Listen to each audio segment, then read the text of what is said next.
This is an army from the Ottoman Empire, and also this army was mentioned in my last video. To be honest, when I edited the last video, I found that this army was really a legend in history. So after uploading the last video, I was thinking that maybe this was the opportunity to study the history of this army. So I decided to post the Ancient Firearms series for episode time, and quit this new series, The Old Call, in my Black Border Time show. And this video is the first episode, so now I'm very glad to share the story in this video, the Janissary.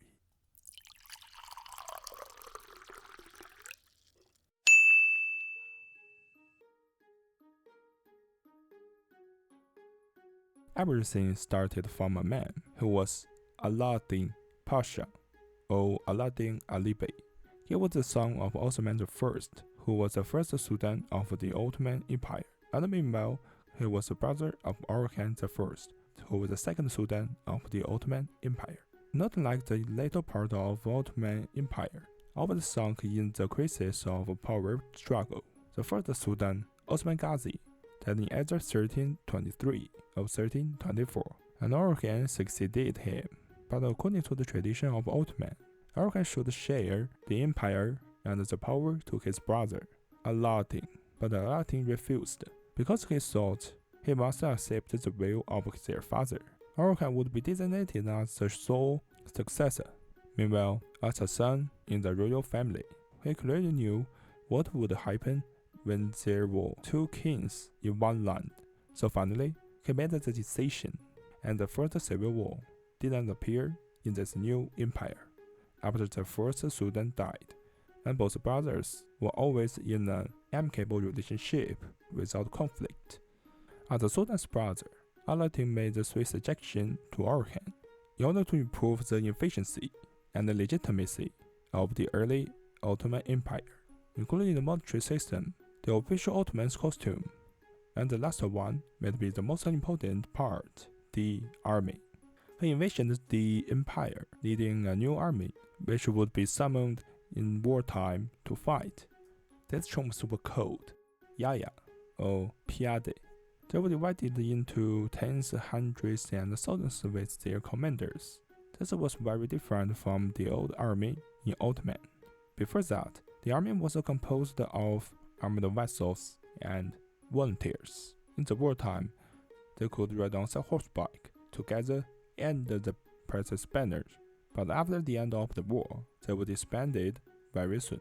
And also, this new army had a high salary, but suddenly they caused their service some anxiety, perhaps as their pay was too high, or their pride. So after a discussion of the top management in the empire, Chandala proposed to Orhan Ghazi to create the Janissary Corps. From this moment, the Janissary was beginning to take shape. Finally, the Janissary became the members of the elite infantry unit that formed the Ottoman Sultan's household troops, and the first modern standing army in Europe in the later half of the 14th century. The Janissary Corps had very strict discipline and order. At the same time, they were forbidden to marry before the age of 40 and do the business. Plus, Chandala's family was the second important family after the Ottoman dynasty itself. When the Ottoman Empire entered the Murad I era, he was the third Sultan in Ottoman. The Janissary was well developed, and at the same time, the Devshirme social structure started to build up. The Janissary was the military organization under this structure in the Ottoman Empire. The Devshirme means collect in the Ottoman Turkish language, and was a kind of means to dominate. This was from a kind of slavery in Ottoman, the cruel system. Therefore, the Janissaries actually were the slaves of the Sultan, but the difference was that they were paid regular salaries. Under this social structure, the rulers could take the children of Christian families off, especially the families in the Balkan area, and were brought up as Muslims to have to learn the Turkish language, Ottoman culture, the rules of Islam, and live with their new families of Turkish people. So, mainly in the non-Muslim area, which was under the domination of Ottoman. A lot of the time in the folk, the Devshirme was called the blood tax or the child levy. That's also meant to be identified as a kind of way to weaken the power of the population in non-Muslim areas. But meanwhile, for some children who were taken off from their family of origin, this was a chance into the higher class of the society as well. Because after reaching the age of teenager, they could enter in one of the 4 imperial institutions: the palace, the scribes, the Muslim clergy, and the military. When they entered the military, it was possible that they could become a member of the Janissary corps. From this moment, if everything went smoothly, these children would be members of Askari class in future when they grew up, which was an elite class in Ottoman society. As Janissaries, they were unit uniform. The most iconic symbol of Janissaries was special hats called the berg. This has also had a holding place in front called Kershiklik for a spoon. This symbolized the brotherhood of a spoon, which reflected a sense of comradeship among the Janissaries who ate, slept, fought, and died together. Then there another iconic symbol was the kilish, which means sword. Typically, this also was one of the cultural symbols in Turkey, even until nowadays. In addition, before the 16th century, every Janissary was an excellent archer.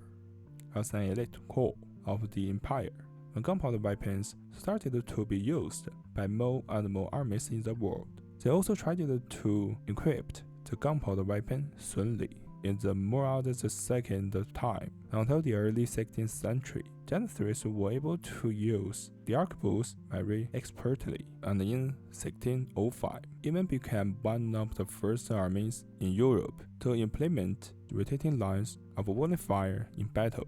The Ottoman Empire used Janissaries in almost all of its major campaigns. In battle, Janissaries' mission was to protect the Sudan using cannon and smaller firearms, and holding the center of the army against the enemy attack. The Janissary Corps also included small expert teams, including the explosive expert, the sharpshooters with a bow or rifle, and the sapper who could dig tunnels and fortresses, etc. With the arrival at the 17th century, Janissaries as one of the parts of the upper class in the Ottoman Empire gradually became not only a troop, but more like they were a special interest group in Ottoman politics and society.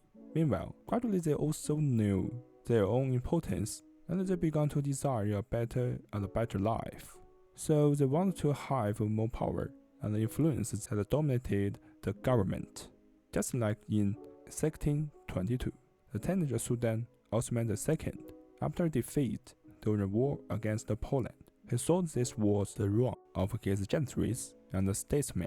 So he wanted to disband the Janissary Corps, but this was really bad news for Janissaries. Therefore, they thought they must do something in order to keep their social class and interests. Finally, they took the Sultan captive and imprisoned him to the Seven Tower, which was a notorious royal dungeon. Afterward, shortly, he became another victim of the power struggle in Ottoman history. This was not only one example. Murad III, Selim III, Mustafa II, Ahmed III, all the sultans were revolted by Janissaries, and even some sultans were removed from the imperial seat. In fact, some of these sultans, such as Selim III, in the 18th century, wanted to reform his empire to fight against Europe, which was getting stronger. So at this time, Janissary had been a kind of power to block the way of the Ottoman Empire transforming to a more advanced empire. Meanwhile, the Devshirme system was in decline. Gradually, most of the soldiers were not from the children brought under the Devshirme system, but from the children of the original Janissary family. And at the same time, Janissaries could marry liberally when they were still in the military camp. From this moment, more and more early rules were broken, and the Janissary was more like a military organization with a hereditary principle. Then, at this time, they also began to go into business, obtain more power in politics, and gradually lost their loyalty to the Sultan.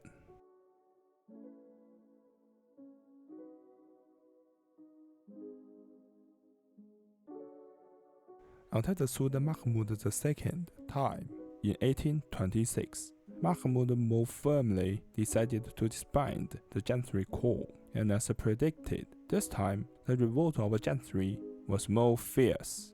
But finally, all of them had the end result. Mahmud won. In the fight, about 4,000 Janissaries died, and after this fight, the rest of Janissaries were either exiled or executed, and their position was confiscated by the Sultan. This was the most impressive, auspicious incident in Ottoman Empire history. Then, the Sultan built up a more modern military and named the ordered troops. This new army also lasted until the end of the empire's history.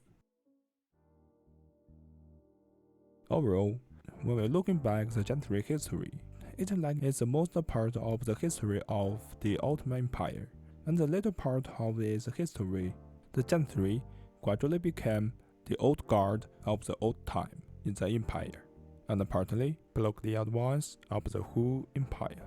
Plus, some cultures which we can see nowadays are from this legendary corps, just like the military band of Janissary and their music.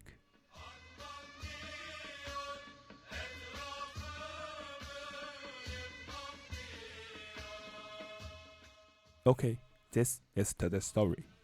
A brief history from the origin to the decline, a legendary corps in history. Hope you can like this video. Have a good day. See you next time.